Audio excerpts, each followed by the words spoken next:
우리 계속해서 기독교 전통이 우리에게 전해주는 7가지 대죄, 큰 죄에 대해서 보고 있습니다. 그 죽음에 이르는 7가지 대죄가 교만, 그리고 시기, 탐욕, 탐식, 그리고 분노, 정욕, 나태입니다. 우리는 지난주에 이어서 교만을 배웠고요. 오늘은 시기에 대해서 나누어 보려고 합니다. 죄에 대해서 나눈다고 너무 우울해할 필요도 없고 검정색 옷을 입고 올 필요도 없고 너무 힘들게 생각하지 마라. 들리거든 회개하고 하나님 앞에 납작 엎드리면 됩니다.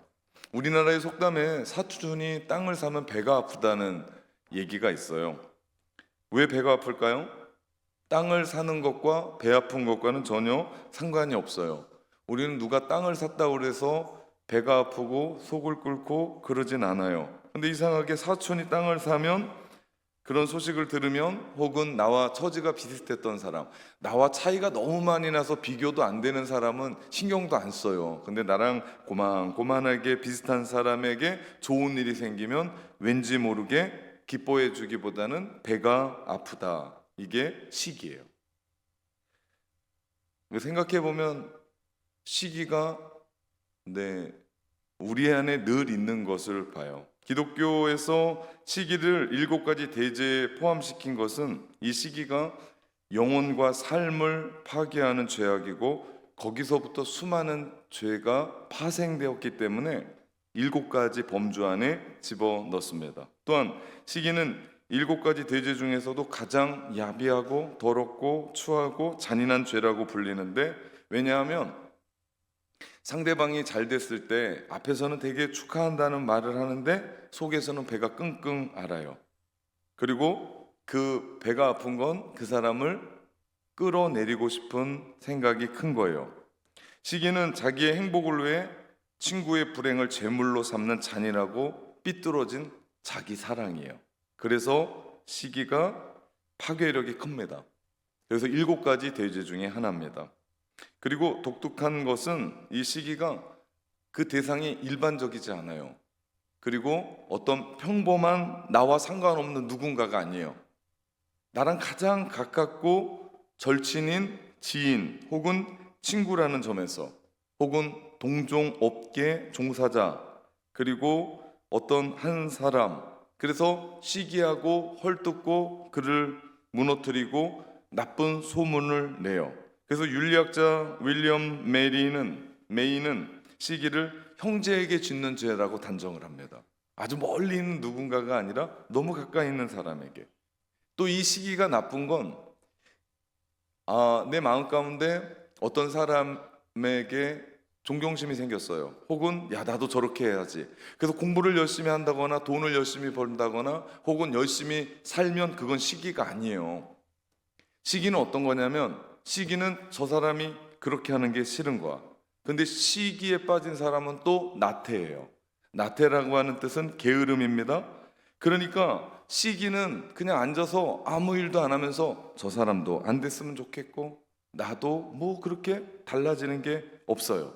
다시 말하면 이 시기를 한마디로 말하면 너 죽고 나 죽자는 거예요. 아주 나쁜 거예요. 별로 좋은 부분이 아닙니다. 또 시기를 하면 잠언 14장 30절에 보니까 평온한 마음은 육신의 생명이나 시기는 뼈를 썩게 한다라고 얘기해요. 얼마나 이게 강력하면 잠언에서는 시기가 뼈를 썩게 한다라고 이야기합니다. 처음부터 끝까지 썩어 들어가는 것, 그것이 바로 시기심이다.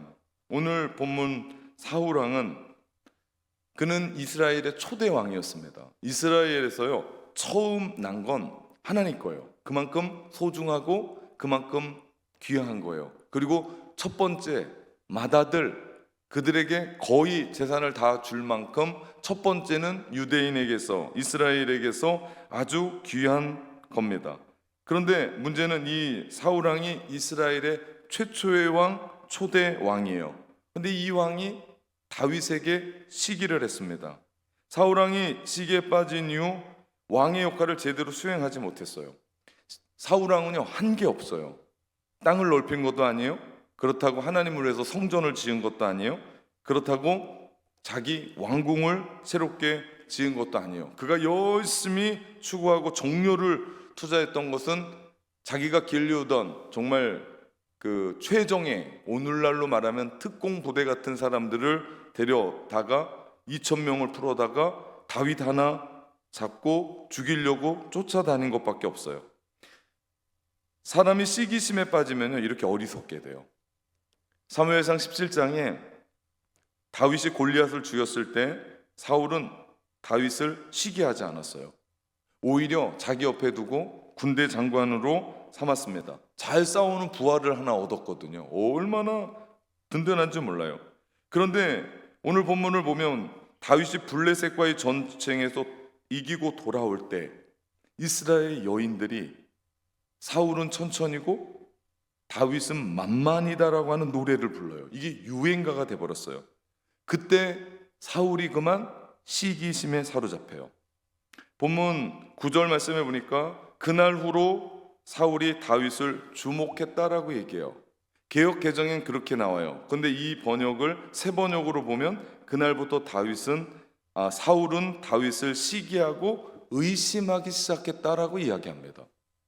그냥 좋아서 주목한 게 아니라 시기하고 의심하기를 시작해요. 한 나라의 왕이, 그것도 초대 왕이 고작 자신의 아들 요나단 뻘 되는 청년 다윗 때문에 자기가 존재가 흔들리고 자기 자리가 불안하고 자기가 시기의 대상으로 보게 했다는 것이 너무나 안타까워요. 시기심은 하나님께서 나에게 주신 것을 보지 못하게 하고 그 시기하는 대상만 보게 하는 맹점이 있습니다.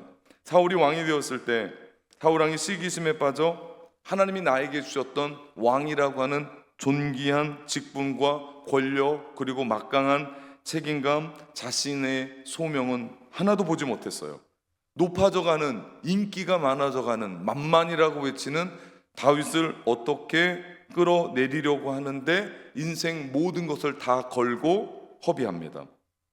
반면 사울의 아들인 요나단을 보십시오. 요나단은 사울과 아주 대조적이에요. 요나단은 다윗을 아끼는 마음이 있었습니다. 하나님의 이름으로 모욕받는 것을 참지 못하고 목숨을 걸고 싸울 뿐만 아니라 용맹과 실력을 갖춘 다윗을 인정해요. 그대로 받아줘요.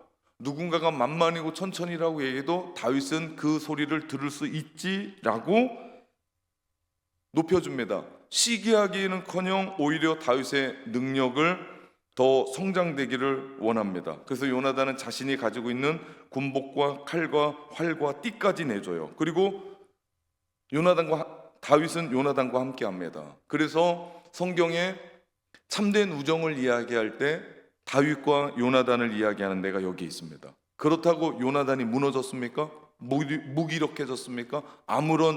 아무것도 아닌 존재가 됐습니까? 아니요, 그렇지 않습니다. 요나단은 자기 나름대로 계속해서 활약합니다.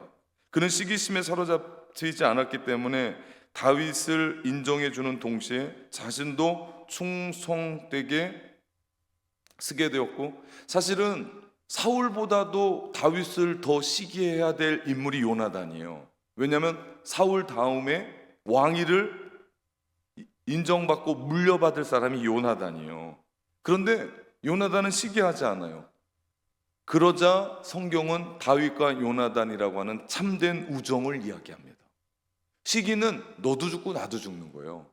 그런데 시기하지 않고 존중해주고 인정해주고 받아주니까 서로가 서로 사는 거예요. 갈라디아서 5장 16절 17절 보니까 내가 이르노니 너희는 성령을 따라 행하라. 그리하면 육체의 욕심을 이루지 아니하리라. 육체의 소욕은 성령을 거스르고 성령은 육체를 거스르나니 이 둘이 서로 대적함으로 원하는 것을 하지 못하게 하려 함이다 라고 말씀하세요.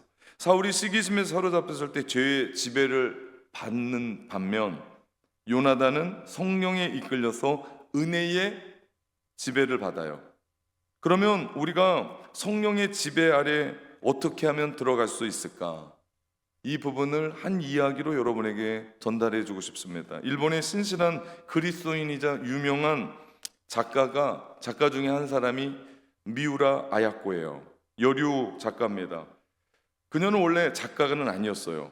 공무원이었던 남편과 함께 철물점을 운영하고 있었습니다. 철물점이 장사가 잘 됐어요. 그런데 이게 웬일인지 길 건너편에 또 다른 철물점이 생긴 거예요. 여기 뻔히 철물점이 있는 걸 알고 건너편에 철물점을 만드는 걸 보고 처음엔 아주 심란했답니다. 근데 본의 아니게 경쟁이 됐지만 그래도 아야코는 철물점이 그 상대편의 철물점이 잘 되기를 바랬답니다. 그래서 기분이 마음 가운데 잘 되기를 원하니까 기분이 좋아졌고 건너편 철물점이 아야코의 철물점을 시기하기 시작할 때도 아야코는 그 철물점을 축복했어요. 아주 독실하고 기독교 신자였던 부부가 말씀 생활하는 도중 내 이웃을 사랑하는 말씀이 계속해서 자꾸 마음에 걸렸어요. 그러면 어떻게 이웃을 사랑할 수 있을까라고 고민하다가 그 말씀에 순종하기로 작정합니다. 그것은 자기 가게에 들여놓은 물건의 물품을 줄이는 거였어요. 그래서 자기 철물점에 오는 손님들을 우리는 없네요 그러면서 앞에 집에 손님을 보내기를 시작을 했습니다. 그러면서 건너편의 철물점도 잘 먹고 잘 살 수 있도록 그들은 배려를 했어요. 뿐만 아니라 아예 가게 문을 목요일은 평소보다 훨씬 일찍 닫고 들어갔습니다. 아예 그날은 그냥 저 앞에 가게 가라고 창문 앞에 써놓고 문을 닫아버렸어요. 그러자 미우라 아야코의 마음 가운데 평소에 갖지 못했던 시간이라는 게 생겼어요. 가게 문을 빨리 닫고 들어가니까 그 시간이 생기고 이것을 어떻게 활용할까 그러다가 자신에게 주신 달란트인 글쓰기 재능을 발견하고 글을 쓰기 시작합니다. 그래서 뜻밖의 생겨난 이 시간 하나님께서 주신 글쓰기로 소설을 쓰기 시작해요.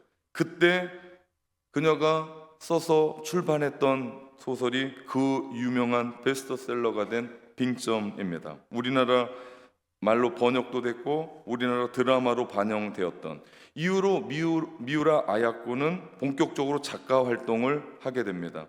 만약 미우라 아야코가 앞에 있는 철물점과 경쟁하고 더 밤늦게까지 그리고 더 많은 물품을 철물점에 쌓아놓고 경쟁했다면 아마도 미우라 아야코는 돈은 벌었을 수 있을지 모르지만 기독교의 유명한 작가로서는 쓸 수 없었을 겁니다.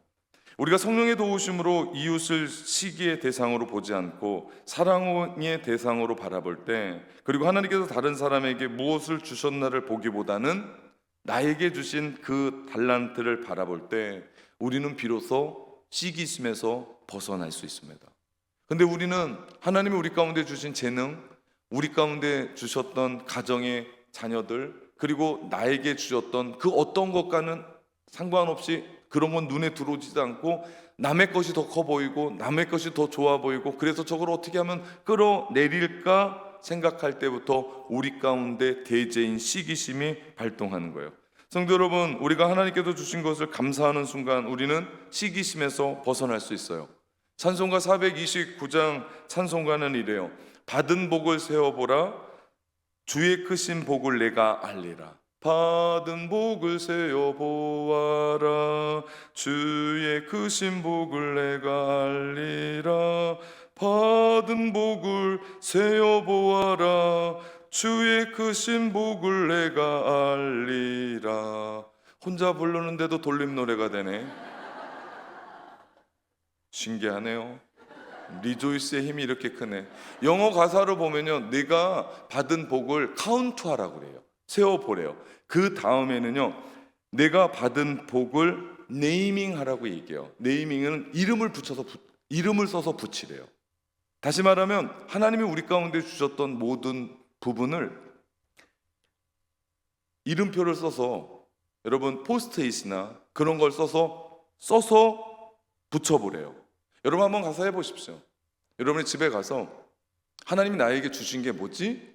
라고 생각해서 포스트잇에 남편 해가 남편 이마에 딱 붙이고, 아내 하면 아내 이마에 딱 붙이고, 냉장고 해서 냉장고에 딱 붙이고, 아마요 그 빨간 딱지 붙이는 것처럼 온 집 전체가 다 감사로 물들 거예요.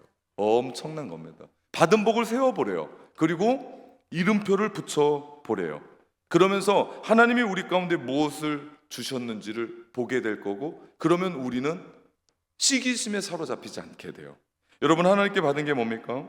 오늘부터 그것을 세워보기 시작하시고, 오늘부터 그거에 이름택을 붙여보기를 시작하십시오. 남이 뭐 가졌는지 신경 쓰지 말고, 남이 뭐 입고 다니고 뭐 들고 다니는 거 신경 쓰지 말고, 그거 내 것도 아닌데 뭘 신경 쓰고 있냐고요. 나한테 하나님이 주신 거 그거 붙잡고 살으래요. 그거 쓰다 보면 하나님이 그 까먹고 안 주신 거 있을 수도 있잖아요. 그러면 하나님이 우리 가운데 주시지 않겠냐고요.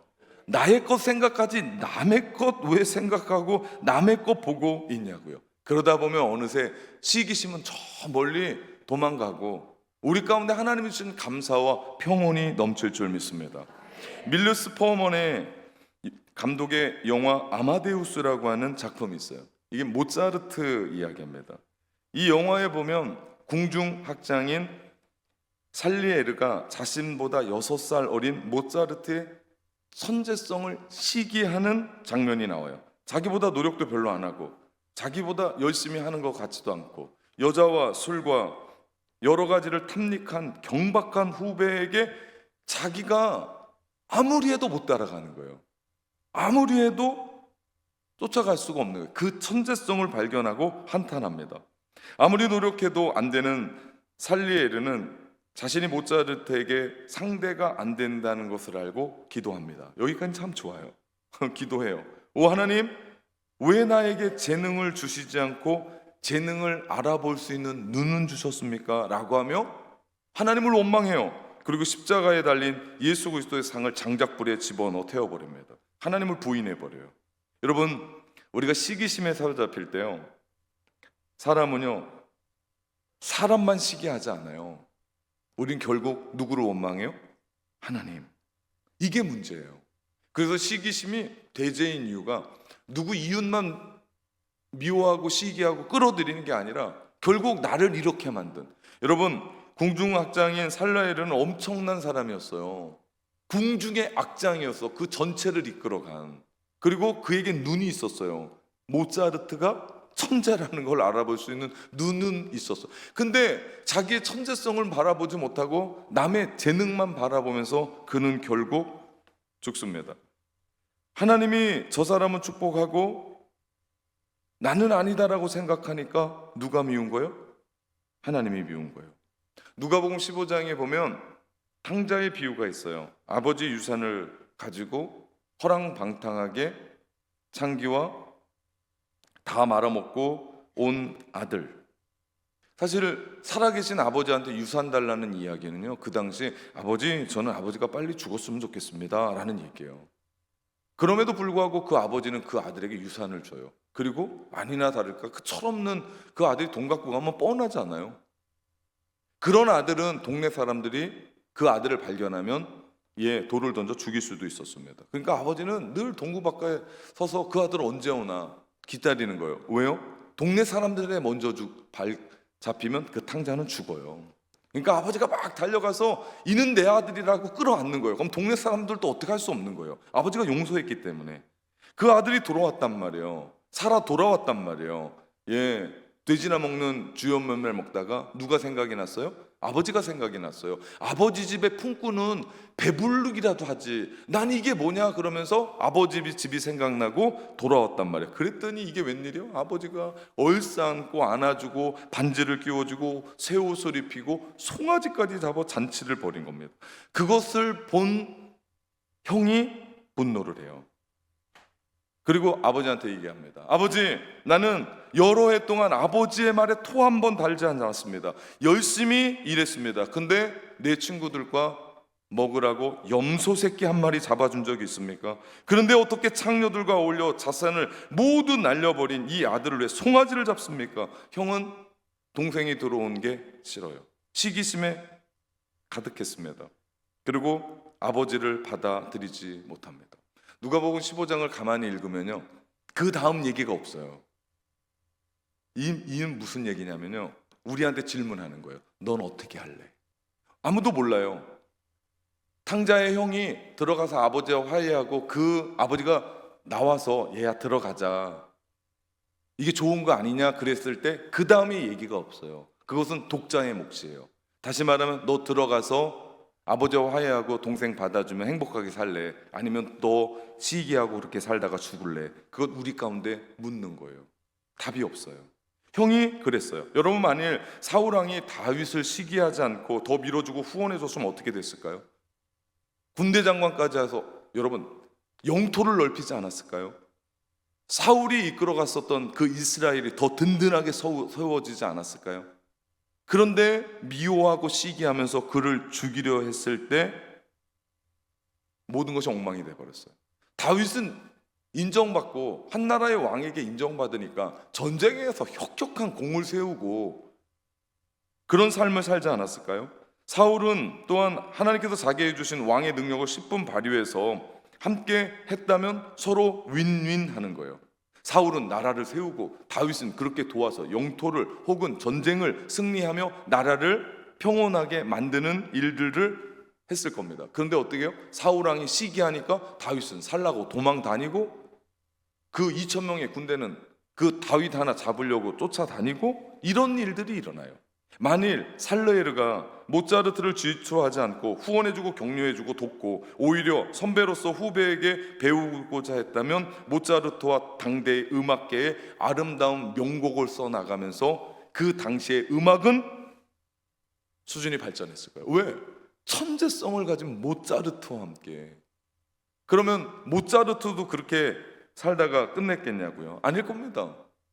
선배로서 이끌어주고 또 함께 하면서 움직여갔던 탕자의 형이 동생을 시기하지 않고 받아들이고 환대했다면 그의 아버지의 마음은 탕자가 나간 것보다 탕자의 형이 그렇게 하는 게 더 속쓰리지 않았을까요?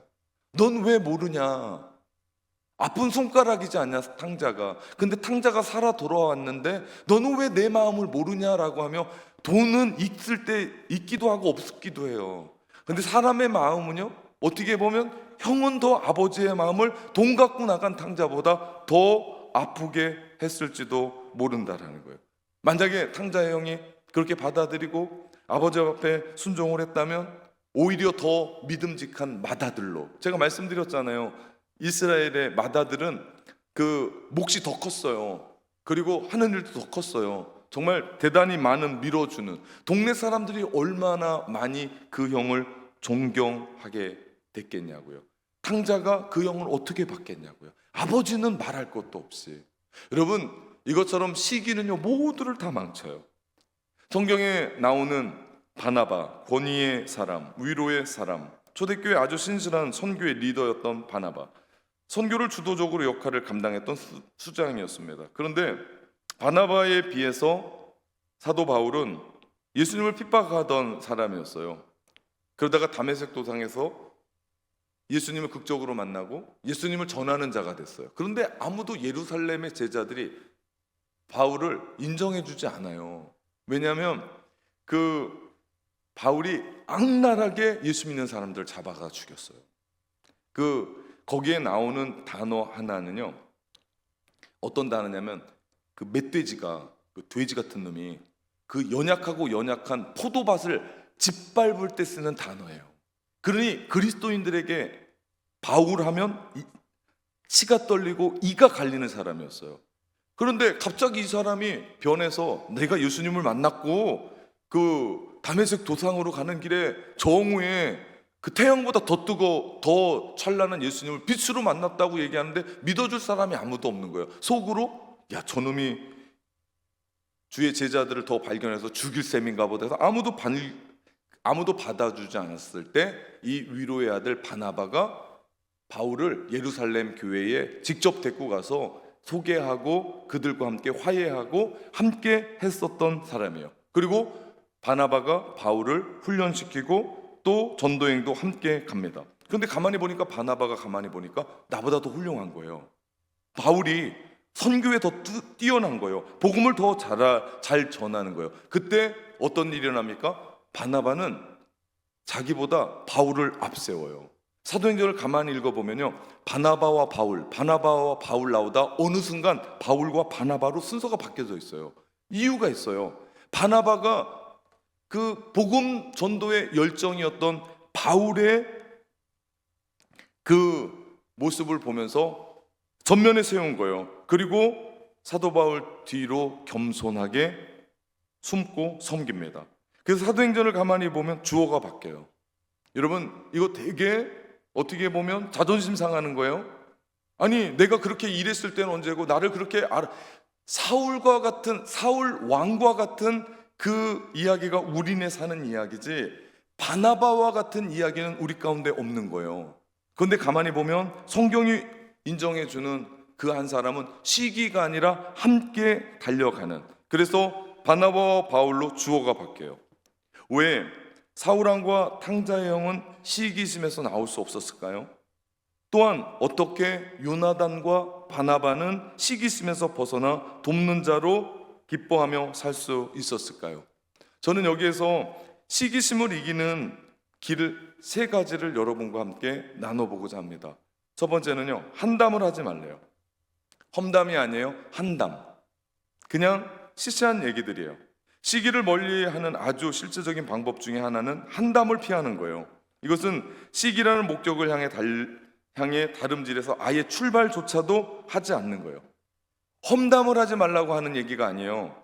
무언가 사람의 마음에 가득한 것이 입에 나오기 마련이에요. 어떤 사람을 의식하고 불편하고 느낄 때 마음의 어떤 형태로든 나타나지만 대개 그 첫 단계가 말이에요. 그래서 말을 잘해야 돼요. 그래서 아예 시기를 시작하는 말의 시작을 싹부터 끊으라. 험담은 보통 한담으로 시작해요. 한담은 다른 사람들을 화제로 삼아 가볍게 얘기하는 거예요. 무겁지도 않아요. 아이, 그 사람 그랬대. 글쎄 말이야, 나도 몰랐는데 그 사람 그렇더라고. 무겁지도 않아요. 그러면서 어떻게 돼요? 점점점 깊게 들어가면서 그게 달콤해요. 잠언이 보면요, 26장 22절, 남의 말하기를 좋아하는 자의 말은 별식과 같아서 뱃속 깊은 데로 내려간다고. 마치 우리 주방부에 누가 고기를 낸 거예요. 남의 얘기는 별식과 같아서 그 얼마나 차근차근 씹어먹고 좋아하고 뱃속에 깊은 곳으로 내려가는지, 이 구절이 한담이 어떻게 험담으로 발전하는지를 이야기해요. 그러므로 우리는 험담은 그만두고 한담부터 막을 수 있어야 돼요. 그럴 때 우린 뭐 하지 않는다? 시기하지 않는다. 두 번째는요, 감사하라는 거예요. 하나님이 주신 것을 바라보며 감사하는 거예요. 남의 가지고 있는 것에 시선 돌리지 말고, 누가 크냐 그렇게 비교 의해하지 말고, 제가 노래했던 것처럼, 찬송가했던 것처럼 받은 복을 세어보고 이름을 붙이고, 그럴 때 하나님이 나에게 주신 재능을 발견하게 돼요. 저는 우리 교회 참 좋은 게 1인 1사역 갖기 운동이에요. 가만히 보니까 내가 할 수 있는 일이 있는 것 같아. 하다 보니까 1년 동안 고생만 죽으라고 했어. 그럼 그만두는 거죠. 그 맞지 않는 걸 뭘 그렇게 붙잡고 있어, 그죠? 그래서 다른 데로 또 1인 1사역 지원해서 가서 나에게 딱 맞는 그 일들을 해나가는 거예요. 이게 얼마나 감사한 일인지 모르겠어요. 여러분, 하나님이 우리 모두에게 달란트를 주셨어요. 은사를 주셨어요. 그거 개발하고 함께 움직여 가는 거예요. 여러분, 이 주보 접는 게요, 그냥 접는 게 아니에요. 제가 주보 접을 때 옆에 서 있어요. 가끔 삐뚤어지면 그분 잘라요. 그렇게 주보 접으면 이거 받는 사람이 좋겠냐고요. 반듯한 거, 각이 딱 서 있는 거. 그래서 저는 누군가가 주보 접는 팀에 이렇게 지원할 때 아무나 안 받아요. 접어보시라고. 그래서 막 아주 반듯하게. 그래서 사실은 지금 사람들이 너무 많아서 주보 접는 팀이 되게 어려워요. 그래서 여러분 지원하시라. 그러나 아무나 지원하지 마라. 내 성격을 보고 지원하시라. 나에게 모든 사람에게는 은사가 있고 장점이 있고 잘할 수 있는 게 있어요. 그것을 감사함으로 함께 하면서 우리가 함께 나갈 때 우리는 시기심에서 벗어날 수 있어요. 세 번째, 사랑하라. 결국에는 시기를 물리치는 마지막 궁극적인 무기는요, 사랑이에요. 사랑하면 돼요. 저는요, 목사 되기를 잘했다고 생각해요. 왜냐하면 저는 누군가가 집을 사서 그 집산 감사 예배 드리면 그 집에 가서 쳐다보고요, 너무 행복해요. 집 하나 없는 놈이 그 집이 제 집인 양 너무 기뻐요. 어떤 성도가 사업장을 오픈하면 저는 그렇게 좋아요. 왜? 제가 사업장 오픈한 것도 아닌데 그분이 잘 됐으면 좋겠어요. 그리고 절대로 배가 안 아파요. 네, 누군가가 근사한 차를 사서 저한테 기도 받으러 오면 제 차도 근사해요. 그래서 네, 제가 올라타면서 제가 축복해줘요. 저는 누군가가 제 차보다 더 좋은 차 탄다고 배 아프고 그럴 인간이 아니에요. 가만 보니까 제 마음 가운데 그런 게 있는 것 같아요. 그래서 제가 속으로 그 교만하면 안 되는데 목사하길 잘했다.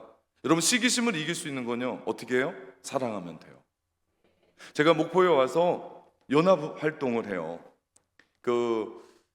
원로 목사님 계시고 목회자 바뀐 그 새로운 담임 목사가 쓴 교회, 이제 올해도 참 많은 교회들이 바뀌어요. 그래서 우리 그렇게 함께하는 분들이 있는데 젊은 세대예요. 그분들과 함께 같이 밥도 먹고 목포의 영적인 흐름을 바꾸기 위해서.